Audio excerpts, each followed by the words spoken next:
A tua mão me guiará.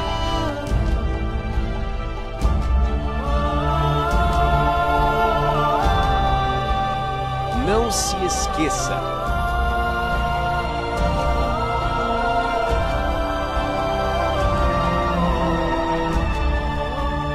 O caminho de Deus é perfeito.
Supremo Tribunal Federal julga compartilhamento de dados sigilosos para investigações sem necessidade de autorização judicial. E em São Paulo, no Hospital das Clínicas de Ribeirão Preto, é registrado o primeiro parto de quadrigêmeos em 20 anos. Dia da Consciência Negra é celebrado em mais de 800 cidades brasileiras. Flamengo embarca para Lima, no Peru, e clubes fazem campanhas de combate ao racismo. Esses e outros destaques a partir de agora no Mundial News.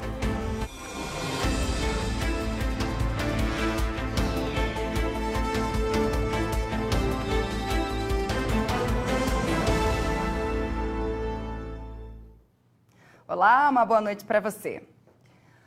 O presidente do Supremo Tribunal Federal, o ministro Dias Toffoli, realiza neste momento a leitura do voto no julgamento sobre a necessidade de autorização judicial prévia para o compartilhamento de informações sigilosas por órgãos de fiscalização e controle, como a Receita e o antigo COAF. Segundo Toffoli, depois, se houver tempo em seguida dele, deve se posicionar o ministro Alexandre de Moraes e a sessão deve ser encerrada hoje.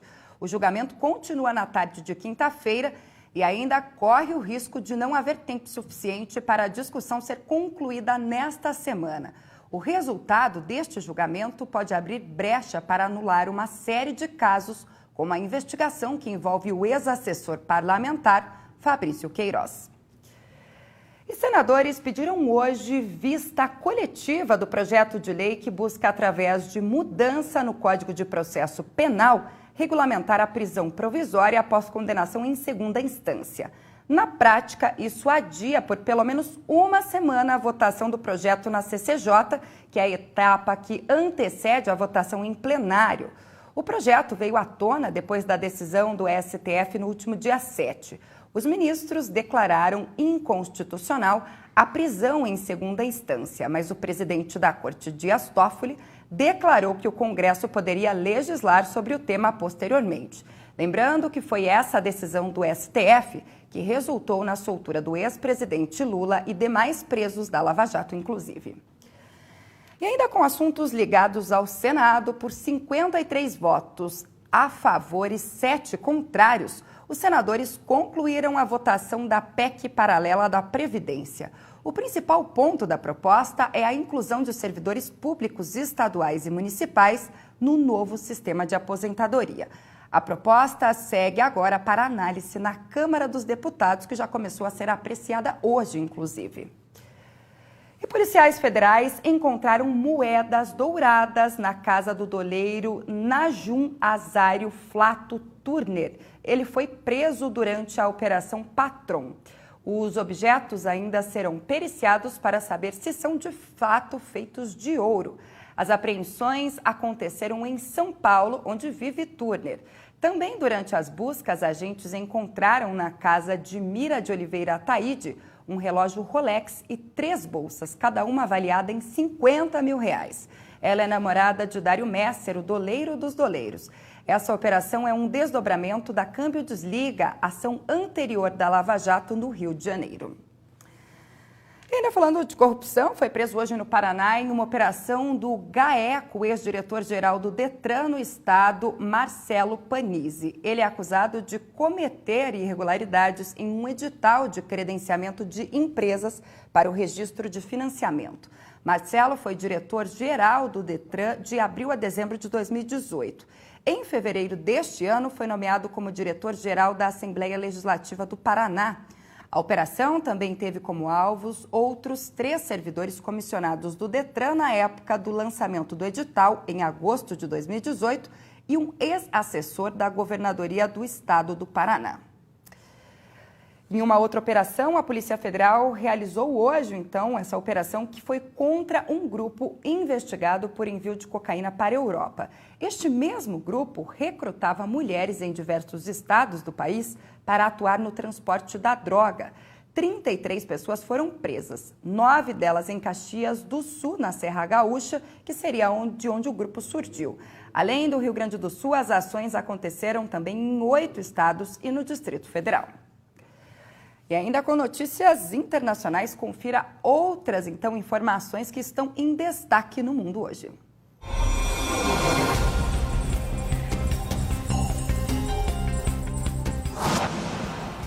Começamos o Giro Mundial desta quarta-feira com notícias dos Estados Unidos. O embaixador do país na União Europeia, Gordon Sondland, disse na manhã de hoje ao Comitê de Impeachment de Donald Trump que ele e outras autoridades pressionaram a Ucrânia a investigar democratas por ordens do mandatário estadunidense. O emissário também declarou que os Estados Unidos doariam 391 milhões de dólares à Ucrânia caso o país cumprisse com o acordo. Em seu Twitter, Trump afirmou que não conhece bem Gordon.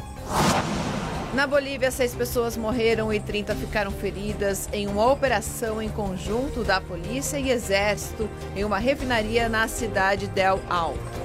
Manifestantes haviam bloqueado a saída da empresa e os piquetes foram organizados por apoiadores do ex-presidente Evo Morales. O ministro da Defesa afirmou que não foram as Forças Armadas que causaram as mortes e que é preciso esperar as autópsias para estabelecer o que de fato aconteceu. Um elefante de Sumatra, uma espécie em perigo de extinção, foi encontrado na Indonésia, decapitado e com suas presas cortadas. O corpo do animal de 40 anos foi achado em uma fazenda no final da tarde de ontem. Segundo autoridades, há indícios de que o mamífero foi morto há uma semana. O inquérito foi aberto para encontrar os culpados e puni-los por crime ambiental. Na manhã de hoje, a Nintendo lançou oficialmente sua primeira loja física no Japão, dando um passo em direção a uma maior comercialização de seus populares personagens. O local oferece uma variedade de produtos com personagens famosos, incluindo Mario, Link e Kirby, e itens exclusivos também.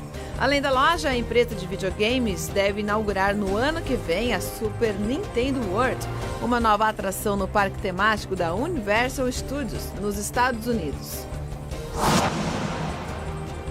Fechando o Giro Mundial, a atriz Kristen Bell foi homenageada com uma estrela na calçada da fama de Hollywood. Além de Kristen, a atriz e cantora Idina Menzel, que ficou mundialmente conhecida por ser a voz de Elsa em Frozen, também ganhou uma estrela na famosa rua de Los Angeles. A homenagem acontece na semana em que Frozen 2, filme protagonizado pelas atrizes, estreia nos Estados Unidos. Bell e Menzel continuam com as vozes originais das irmãs Anna e Elsa no novo filme.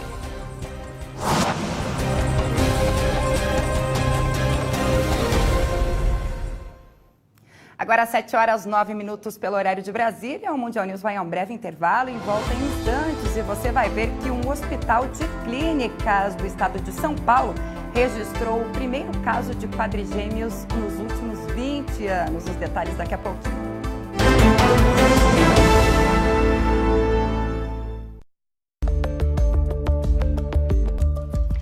Olá, o Opinião em Debate desta semana vai falar sobre saúde. Você sabe a diferença entre um medicamento alopático e homeopático?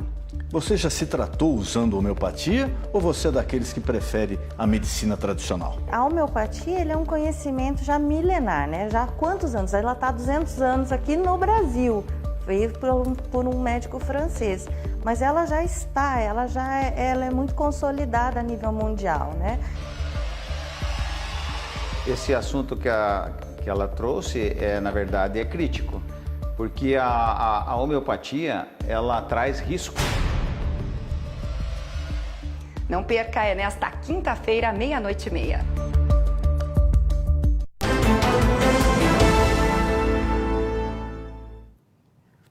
Uma mulher foi assassinada a tiros no centro de Niterói, na região metropolitana do Rio, depois de abordar um homem e pedir dinheiro. Atenção, ela pedia por R$1. Zilda Henrique dos Santos Leandro, de 31 anos, conhecida pelos populares como Neia, foi atingida no meio da rua. Imagens mostram o momento em que a mulher aparece falando e gesticulando com um homem identificado como Aderbal Ramos de Castro. Após ser preso, o homem confessou o crime. Ele contou que Neia teria tentado roubá-lo, versão que foi descartada pela Polícia Civil. E olha isso, imagens aéreas flagraram nesta manhã um criminoso armado com um fuzil circulando entre frequentadores de um baile funk que acontece na comunidade do Campinho, na zona norte do Rio de Janeiro. Por volta das 7 horas da manhã, os frequentadores do baile ainda contavam com um banho de espuma.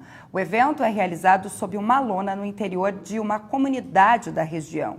Na semana passada, pelo menos 5 homens com fuzis foram flagrados durante um baile funk na Cidade de Deus, na zona oeste do Rio. E na Bahia, um professor ficou ferido após ser agredido por uma aluna que não aceitou a nota que recebeu em uma atividade. O caso aconteceu em uma escola de Simões Filho, cidade da região metropolitana de Salvador. O professor foi agredido pela aluna no meio da discussão. Ele teve ferimentos na região da orelha e também do pescoço. Depois de ser atingido, isso por golpes de maçaneta. O educador foi encaminhado para o hospital municipal, onde foi atendido e já foi liberado. A aluna, que tem 21 anos, fugiu do local. Após serem acionados pela direção da escola, agentes da Polícia Militar fizeram rondas na região, mas a jovem ainda não foi encontrada. E uma mulher e sua filha foram assaltadas à luz do dia quando saíam de um pet shop na zona sul de São Paulo. Os ladrões armados levaram o carro da família com os 2 cachorros de estimação. O veículo foi abandonado pelos criminosos, mas os cachorros ainda não foram localizados. Câmeras de segurança flagraram os ladrões fugindo a pé do local, levando os 2 cães, cada um com uma cachorrinha nas mãos. Esta é a segunda vez que a família é assaltada ao sair do mesmo pet shop. A Polícia Civil informou que investiga o caso. Quem tiver informações sobre o paradeiro dos animais pode ligar para o Disque Denúncia. O número é 181, lembrando que não precisa se identificar. E falando agora de educação, os estudantes que vão fazer o Exame Nacional de Desempenho dos Estudantes, o ENAD, têm até amanhã para responder ao questionário do estudante. As provas acontecem no domingo e para visualizar o cartão de confirmação da inscrição, é necessário que o participante preencha o formulário. Depois de 7 anos na Universidade de Brasília, Matheus está concluindo a graduação em nutrição. No domingo, vai fazer o ENAD, o exame que avalia a qualidade do ensino superior. É importante para o pessoal que ainda vai ficar, porque, de repente, levando em conta o desempenho dos alunos formandos, eles veem o que pode ser melhorado, o que está ok. Mais de 435 mil alunos de 8.300 cursos estão inscritos no ENAD. Este ano, o exame é obrigatório para quem está concluindo o ensino superior em 10 áreas do conhecimento, como ciências agrárias, da saúde, engenharias e arquitetura. Além da prova, os alunos também precisam preencher até a próxima quinta-feira um questionário disponível na página do INEP na internet.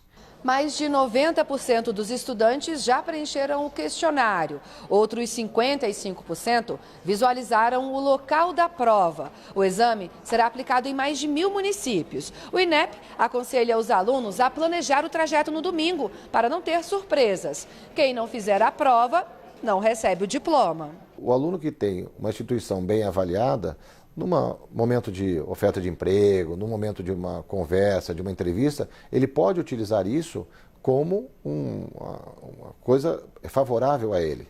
Então, por isso que é importante ele participar com consciência, realmente, do ENAD. É importante ficar atento, então, para não perder a inscrição que já foi feita. E falando agora de coisa boa, o Hospital de Clínicas de Ribeirão Preto, no estado de São Paulo, registrou o primeiro parto de quadrigêmeos em 20 anos. Há um mês, Benício, Arthur, Heitor e Alice chegaram ao mundo prematuros de 31 semanas. Agora, eles se preparam para deixar o quarto da unidade de saúde e ir para casa com os pais. De acordo com a mãe, a gestação de quadrigêmeos, considerada pela medicina muito rara, ocorreu de forma natural. Especialistas relatam que o fenômeno na reprodução humana acontece em uma gravidez a cada 700 mil. E o Mundial News vai a um rápido intervalo, daqui a pouquinho volta para falar de esporte. Tem ainda as celebrações em centenas de cidades do Brasil pelo Dia da Consciência Negra.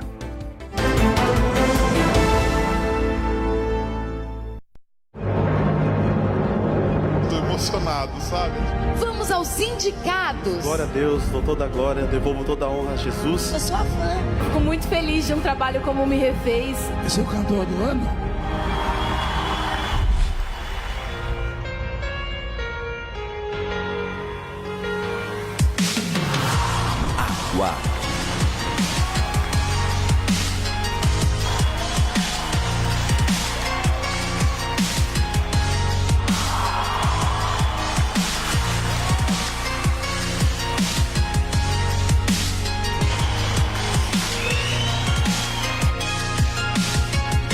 Parabéns a todo mundo que concorreu. Um beijo no coração. 9 de dezembro.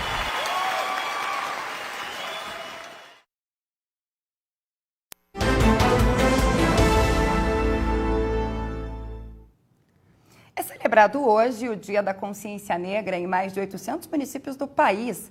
A data marca o dia da morte do quilombo que lutava pelo povo afro-brasileiro. O Dia da Consciência Negra é comemorado em 20 de novembro, em homenagem ao líder quilombola Zumbi dos Palmares.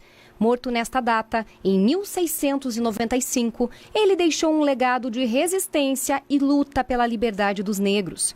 O objetivo deste dia é fazer uma reflexão sobre a importância do povo e da cultura africana na história do Brasil, além de combater o racismo. Um poeta chamado Oliveira da Silveira, ele fazia parte do movimento MNU, Movimento Negro Unificado, e numas escadarias de uma igreja ali do Rio Grande do Sul, ele se reuniu com vários intelectuais e falaram, não, para contrapor, né, essa data do 13 de maio, que o 13 de maio não é o dia do negro, não, essa abolição está inconclusa até hoje.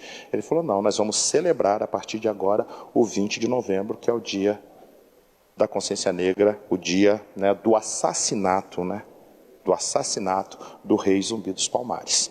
História que começou no século XVI, com a chegada dos primeiros negros ao país. Escravizados, tiveram que percorrer um longo e árduo caminho até a liberdade. O tráfico de escravos foi uma das coisas mais hediondas da história da humanidade. Acredita-se que mais ou menos 15 milhões de cativos foram trazidos para o continente americano. Desses, 45% vieram para o Brasil. E os escravos trabalharam nas mais diversas atividades, na lavoura canavieira, na mineração. E onde houve escravidão, houve resistências. Nós vamos ter os quilombos, dos quais o mais célebre foi o de Palmares, que, imaginem vocês, que durou quase 100 anos. Tropas portuguesas, holandesas atacaram Palmares, que ficava na capitania de Pernambuco, hoje estado da Alagoas, na Serra da Barriga, até que em 20 de novembro de 1695, o bandeirante Domingos Jorge Velho tomou o Mocambo de Macaco. Zumbi ainda foge, resiste, mas acaba sendo morto, né? A abolição da escravatura aconteceu há 131 anos, motivo de comemoração para os negros, mas também o marco do início de um novo período de luta, a luta pela igualdade social, que dura até hoje. Isso porque, com a conquista da liberdade, os negros se viram sem apoio. E os reflexos dessa fase tão difícil ainda são percebidos. Imaginem vocês, o sujeito era escravo, tinha 45 anos já era considerado velho, não tinha um palmo de terra, não tinha instrumentos de trabalho, não tinha capital, livre para fazer o quê? Muitos vão pedir para os seus senhores para continuarem trabalhando nas fazendas. Outros vão para as cidades, onde vão viver na periferia, em condições as mais precárias. Infelizmente, nós não tivemos no Brasil uma reforma agrária que concedesse terras a esses agora libertos, e nem políticas públicas que viessem a inseri-los na sociedade brasileira. As consequências estão aí. As estatísticas, a questão do desemprego, da criminalidade, que atinge muito mais os afrodescendentes do que o restante da população. A influência da cultura negra está em várias áreas no nosso dia a dia. Arte, gastronomia, religião e política são só algumas delas. Mas a principal influência mesmo está na construção da nossa história. E nesse dia da consciência negra, nós devemos repudiar, denunciar o racismo, a injúria racial, para que tenhamos uma sociedade efetivamente democrática e também que políticas públicas sejam executadas para pagarmos essa dívida histórica que nós temos com os afrodescendentes. Hoje, depois de tanta luta, podemos dizer que houve um importante avanço nas leis e nos direitos dos negros. Por outro lado, ainda estamos distantes da valorização de um povo que também escreveu nossa história. O que falta é vontade, sensibilidade dos políticos, porque o problema ele se encontra dentro das estruturas de poder. É um racismo institucionalizado. É um racismo institucionalizado, todas as esferas de poder. E enquanto nós não tivermos mais justiça social, as estatísticas vão continuar sendo funestas em relação aos despossuídos, e os negros estão inseridos nessa categoria, mas alguns avanços estamos tendo.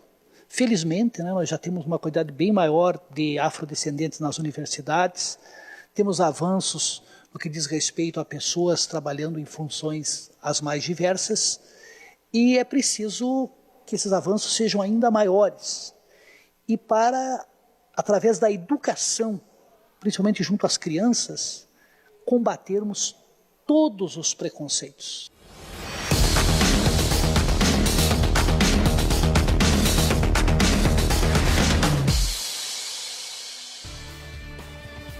Esporte também damos continuidade a este assunto, falando sobre o Dia da Consciência Negra, até porque o mundo do futebol deve ter bastante repercussão no mundo do futebol, né, Marina? Este tema, o racismo principalmente. Uma boa noite para você. Uma boa noite, Thaís. Realmente o assunto do dia foi sim o racismo, que como a gente noticia por aqui, é frequente no futebol. Um dos últimos registros aconteceu em uma partida disputada no campeonato ucraniano. Dentinho e Tyson, jogadores brasileiros do Shakhtar Donetsk, foram vítimas de injúrias raciais por parte da torcida do rival Dinamo de Kiev. Tyson chegou a ser expulso por reagir aos insultos e saiu chorando do gramado. E para falar sobre o racismo dentro do futebol, nós preparamos uma matéria contando um pouco do que aconteceu e acontece nos estádios.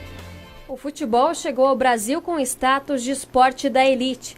Jovens que foram estudar na Europa voltaram com bolas, chuteiras e livros de regras da modalidade inglesa, que passou a ser popular entre os mais afortunados. Só que não demorou muito para que o futebol se tornasse popular também entre os operários e a classe trabalhadora. Mas os elencos eram completamente compostos por jogadores brancos, um espelho do esporte praticado no exterior. Uma das primeiras equipes a apostar em um atleta negro foi o Bangu Atlético Clube. Em 1905, Francisco Carregal foi registrado para participar das partidas pela equipe, o que 2 anos depois gerou uma proibição imposta pela Liga Metropolitana de Futebol. Na nota, a informação era: proíbe-se o registro de pessoas de cor.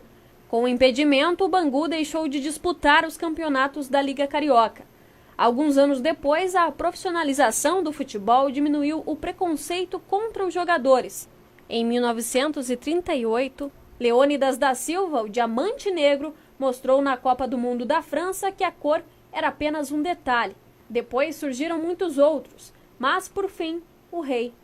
Pelé surgiu para se tornar o melhor do mundo e, ao contrário do preconceito da época, ele superou todas as expectativas e afirma que nunca sofreu com racismo, apesar de saber que ele está muito presente e dentro dos estádios. Alguns lugares que nós fomos jogar, também com a gente na Argentina, às vezes com a gente no Uruguai, eles falavam do racismo do negro e imaginavam.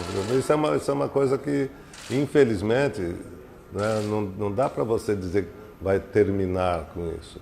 É impossível, é impossível.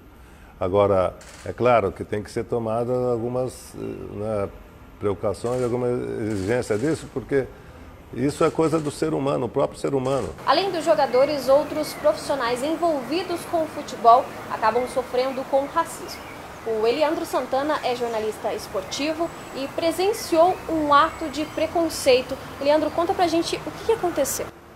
Bom, na emissora que eu trabalhava, a gente foi acompanhar uma partida em Chapecó. Era a última rodada do Campeonato Brasileiro de alguns anos atrás.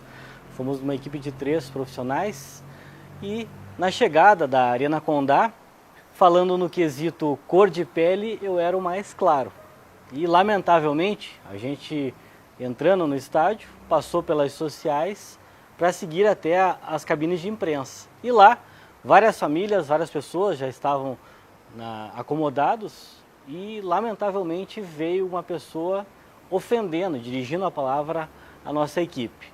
O nosso cinegrafista foi talvez o alvo, digamos assim, e a pessoa acabou sendo extremamente infeliz. E o que aconteceu nesse episódio, né? Ele foi repreendido, as pessoas ao redor, elas tomaram algum tipo de atitude ou você viu que é muito claro que as pessoas preferem não se intrometer? Eu lembro bem que eram 4 pessoas, no caso a mãe, pai e os 2 filhos. E essa moça, uns 40 anos mais ou menos, dirigiu a palavra à nossa equipe dizendo, aí vem os negros paranaenses, negros e mais um termo bem pesado. Eu tomei as dores, eu fui tirar a satisfação. Os outros 2 colegas preferiram não entrar em atrito, mas eu fui tirar a satisfação. E acabou um início de conflito ali que foi apartado. E o que você acha que pode mudar, o que pode ser feito para que esse tipo de situação não aconteça mais ou até mesmo diminua nos estádios? Porque a gente tem vários aí exemplos do que não fazer, né? Vários exemplos de torcedores, de jogadores, até de dirigentes. O que pode ser feito para tentar diminuir essa situação do racismo que eles chamam de institucional no Brasil? Punição. Punição, tem que ser tratado como um crime, é uma ofensa ao cidadão. Então tem que ser tratado com punição e punição severa. E além da punição, falar sobre o assunto também tem sido uma arma para combater o racismo. Hoje, marcando este dia da consciência negra, 15 das 20 equipes que disputam a Série A do Campeonato Brasileiro realizaram manifestações por meio de mensagens de apoio e luta contra o preconceito. Nós separamos alguns trechos das campanhas do Internacional, Corinthians e Atlético Mineiro, que mostram como o racismo faz parte do dia a dia do futebol. Veja, o Corinthians fez uma campanha reunindo funcionários e atletas, que falaram sobre os casos de racismo. Júnior Urso, que já jogou em várias partes do mundo, relatou uma situação ocorrida na China. Comigo aconteceu também um fato isolado.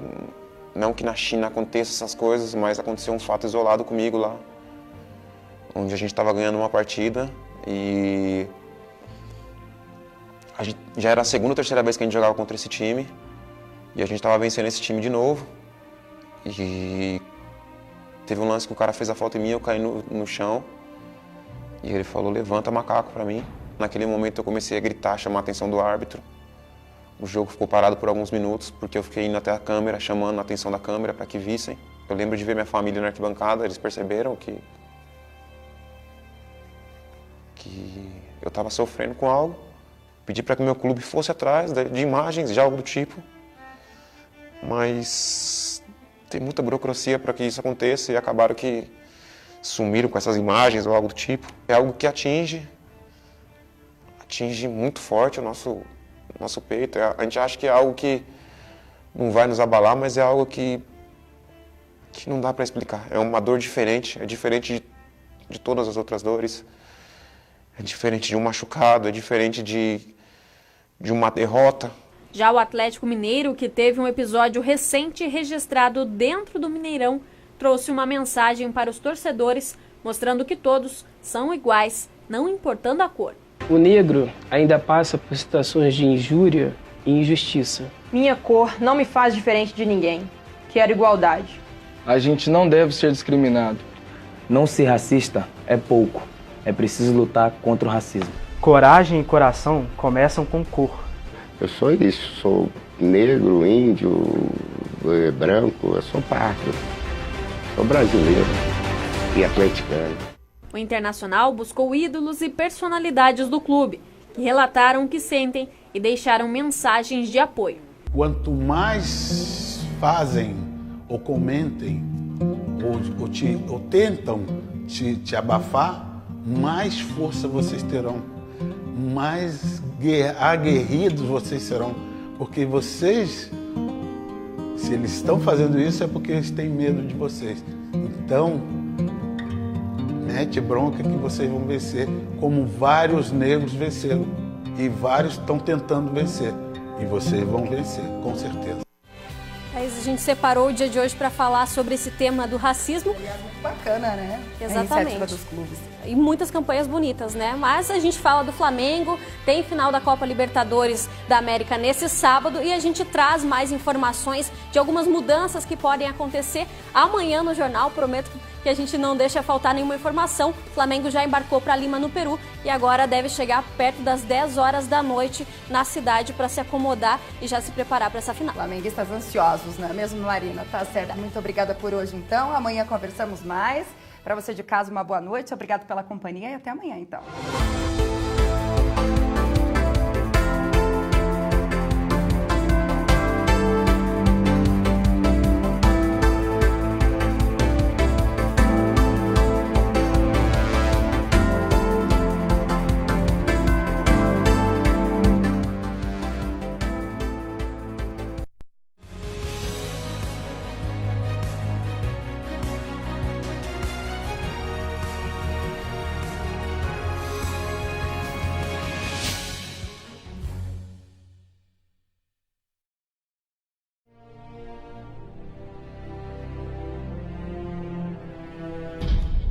A cada passo que eu der,